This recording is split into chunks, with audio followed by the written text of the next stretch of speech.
ఉగాది మీద ధనాన్ని నూనె కానీ 4,000 కానీ పప్పులు కానీ ఉప్పులు కానీ 5 ధరలు పెంచాలి. అయ్యో అయ్యో ఈ ధరలు 100 రూపాయలు 100 రూపాయలు కూడా వస్తలేదు. అదొక పప్పు వస్తలేదు.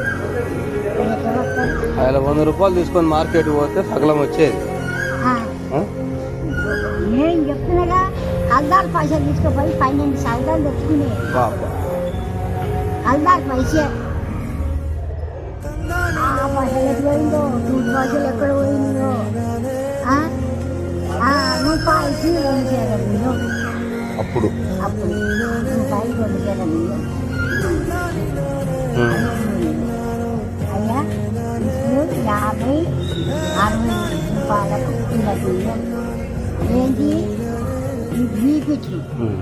అప్పుడు మేము సామాన్లు నువ్వు పెట్టుకున్నాము. మరి ఎట్లా ఉంటుంది అప్పుడు ఏం కూలి 20 రూపాయలు 10,000 రూపాయలు 20 రూపాయలు 10,000 రూపాయల కూలి 20 రూపాయలు ఇస్తే ఎంతో మెచ్చుకుంటావు.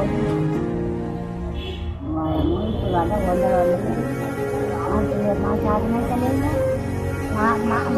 మా ఇల్లు వాళ్ళు మా సొమ్యాలు మా ఇల్లు అంతా కట్టేది. మేము ఉన్నాము. మాకేనాడు వచ్చేదే రండి.